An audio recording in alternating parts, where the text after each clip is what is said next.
Hello students, welcome in the series of parts of speech.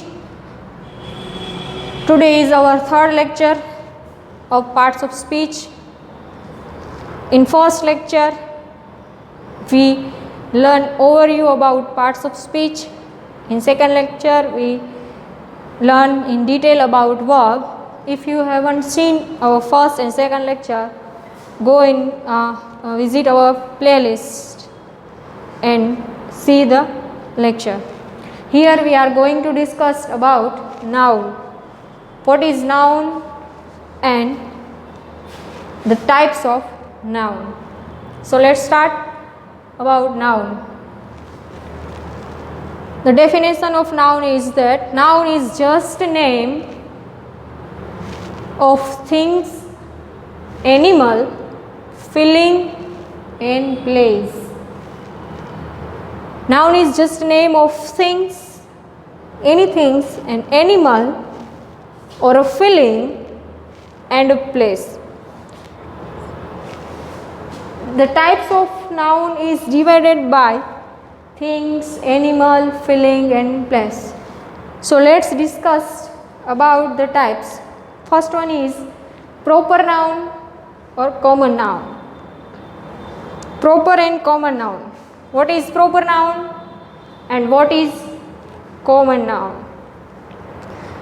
Proper noun is the particular name to given any person and place, while common noun is a general noun. What is proper noun? It is the particular name given any person or place, while common noun is a general noun.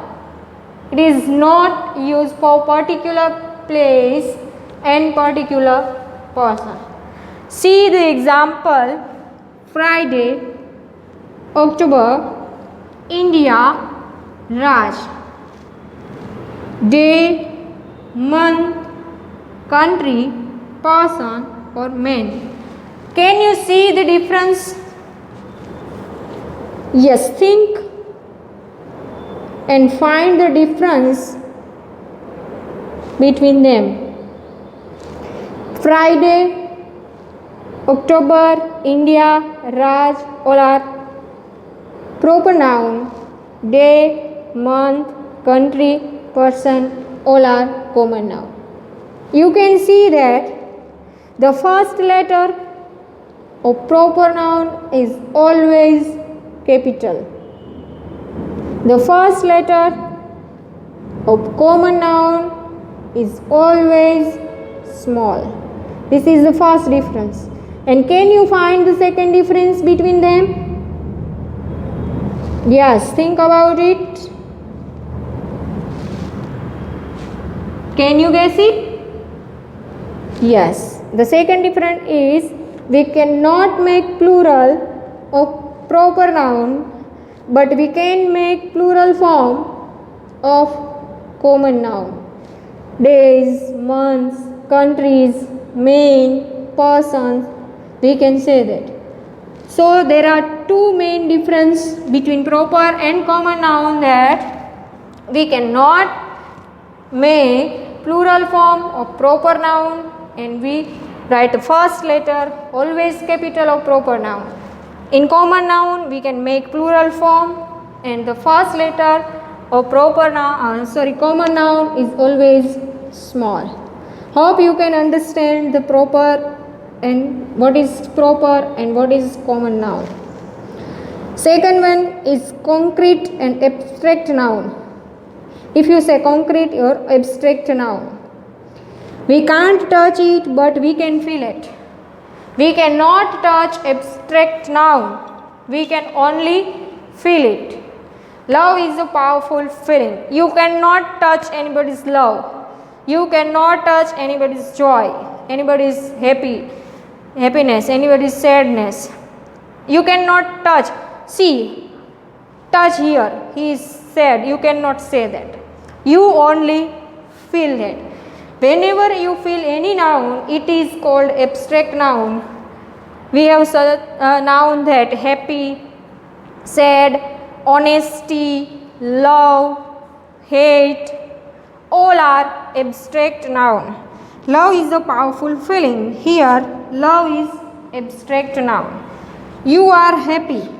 I cannot touch your happiness, but I can feel your happiness. So I can say you are happy, and happy is abstract noun. Third one is our collective noun. What is collective noun? Its name shows us its meaning. Name to given a group of people and a thing. Whenever you give a name, a group of people or thing, it is called collective noun.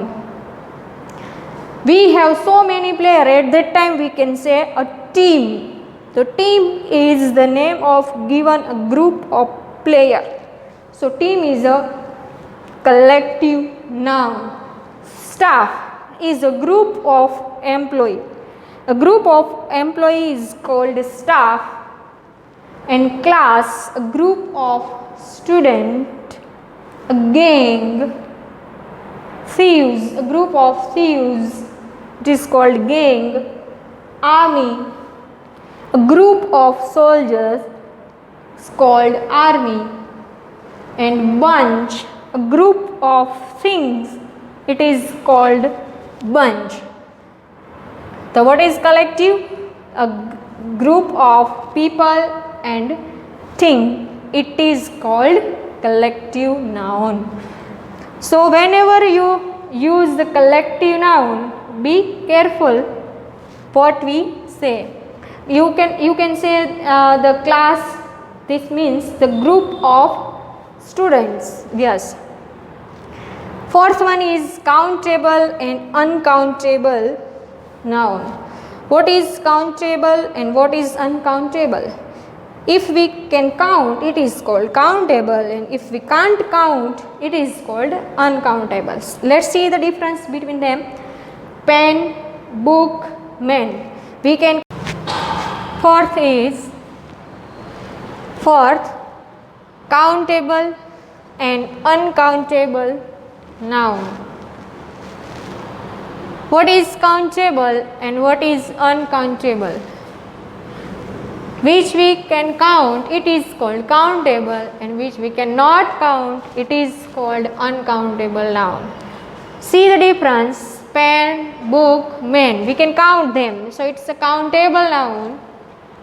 And water, coffee, egg, salt, we cannot count them, so it is uncountable noun. We can use plural form with countable noun. We can say pens, books, men, amen, main, but we cannot use plural form with uncountable noun. We cannot say waters, coffees, eggs, salts. So we can use the plural form with countable noun, and we can use a or an with countable noun, while in uncountable noun we cannot use a plural form. We can use number with countable noun, 2 pen, 3 book, 4 men, but while in uncountable noun we use unit. 1 glass of water, 1 cup of coffee, 1 kg salt. So we can use unit with uncountable noun, while we can use a number with countable noun. If you want to ask a question about countable noun, you have to use how many. How many books do you have? But while you want to ask and want to know about uncountable noun, you have to ask question with how much. How much water do you drink? And a few, a little. You can use a few with countable noun and a little with uncountable noun. Students in competitive exam, they ask that they give the blank and write here book, and they give the option a few, a little, etc. You have to read the noun and think, is it a countable or uncountable? If your answer is countable, then put a few. If your answer is uncountable, likewise water, so you have to write a little. So it's a very important topic for competitive exam, a few and a little. These are the difference between countable and uncountable noun. Here we have completed our noun. We learned 4 kinds of noun: proper noun and common noun. Proper noun is the particular name, while common noun is a general name. We have to write a first letter in capital proper for proper noun, and we have to write small letter in common noun. We cannot make plural of proper noun, while we can make plural of common noun. Next, abstract noun, we cannot touch it, but we can feel it. And collective noun is the group of people or things. And last, countable and uncountable noun. Hope you can understand what is noun and what are its type. Thank you.